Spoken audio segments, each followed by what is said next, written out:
हैं।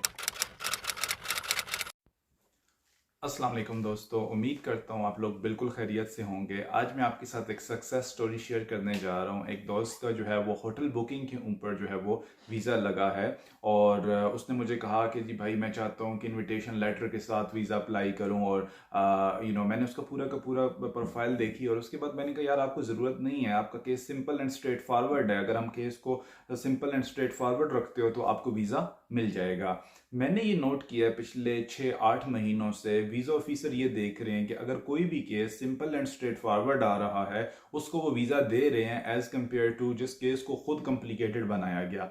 होता क्या है कि आप किसी भी कंसल्टेंट के पास जाते हैं या किसी भी एजेंट के पास जाते हैं, वो जाके आपका केस जो है वो बिगाड़ के रिप्रेजेंट करता है, आपका वीज़ा रिजेक्ट हो जाता है। जब आपका वीज़ा रिजेक्ट होता है आप बड़े ज़्यादा परेशान हो जाते हैं और जब इंसान परेशान होता है तो वो फिर समझता है कि यार ये चीज़ का भी फ़ायदा है, ये चीज़ का भी फ़ायदा है, ये चीज़ का भी फ़ायदा है। ज़रूरत से ज़्यादा डॉक्यूमेंट्स तैयार करने में वो बंदा लग जाता है। समटाइम्स इतनी डॉक्यूमेंट्स की ज़रूरत नहीं होती। अगर केस को सिंपल एंड स्ट्रेट फॉरवर्ड रखा जाए वीज़ा मिल जाता है। कुछ पॉइंट्स हैं जिन पॉइंट्स पे आपने काम करना होता है और उस पॉइंट्स पे अगर आप काम करें तो आप होटल बुकिंग के साथ भी अपना वीज़ा अप्लाई करते हैं और आपको होटल बुकिंग के साथ वीज़ा मिल जाता है। सिर्फ आपको ये ज़हन में रखना है कि एप्लीकेशन फॉर्म जो आपने फिल करना है वो प्रोफेशनली होना चाहिए, उसमें कोई मिस्टेक्स नहीं होनी चाहिए। यकीन करें कि जितने भी लोगों के वीज़ाज रिजेक्ट हुए होते हैं, जब मैं उनका एप्लीकेशन फॉर्म्स देखता हूँ मुझे कम से कम उसमें 5 या 10 गलतियाँ ज़रूर नज़र आ जाती हैं। इसी तरीके से हमारी ट्रैवल प्लान की बात है, हमारे ट्रैवल अटर्नी की बात है, उसके अलावा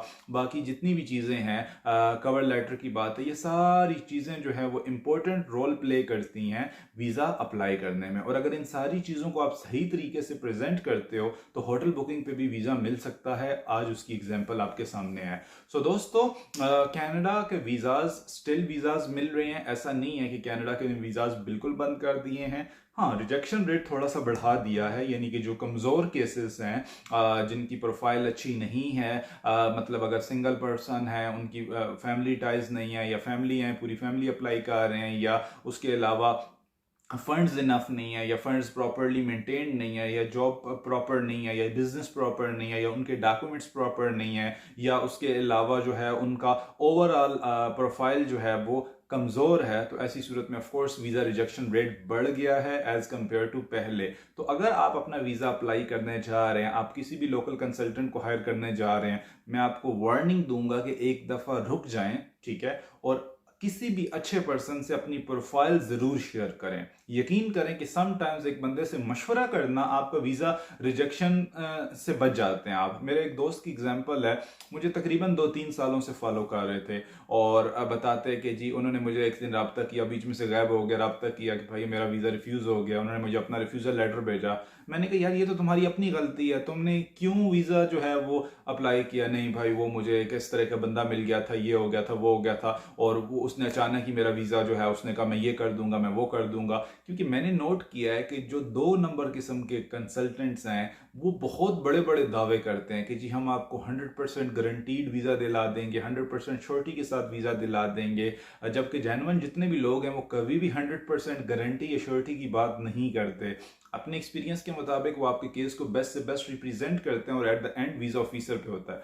सो खैर मुख्तसरन ये कि उसका जो वीज़ा रिजेक्ट हुआ था, मैंने कहा यार आप मेरे से बिल्कुल भी काम नहीं करवाते, ठीक है, लेकिन अगर मुझे सिर्फ एक कॉल करके बता देते कि भाई ये मेरा केस है और मैं अप्लाई करने जा रहा हूँ, मुझे करना चाहिए या नहीं करना चाहिए, तो मैं आपको पहले ही कह देता कि आपको इस तरीके से नहीं इस तरीके से अप्लाई करना है, तो आज आपकी रिफ्यूज़ल बच जाती।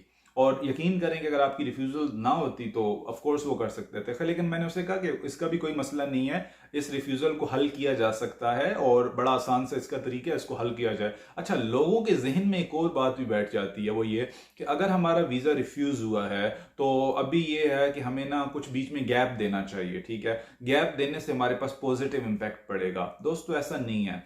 गैप से ज़्यादा इंपॉर्टेंट है जो वीज़ा ऑफिसर ने एतराज़ लगाए हैं उनका क्या आप प्रॉपर जवाब दे रहे हो।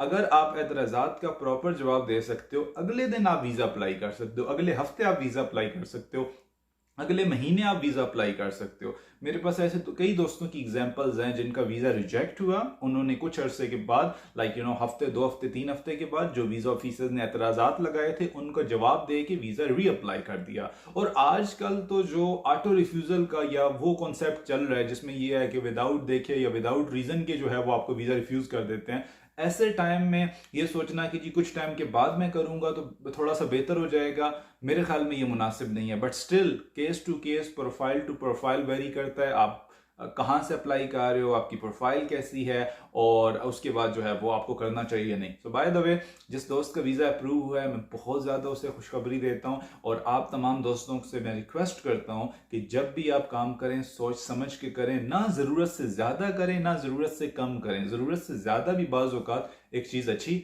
नहीं होती। Thank you so much for watching my video. I hope कि आपको ये छोटी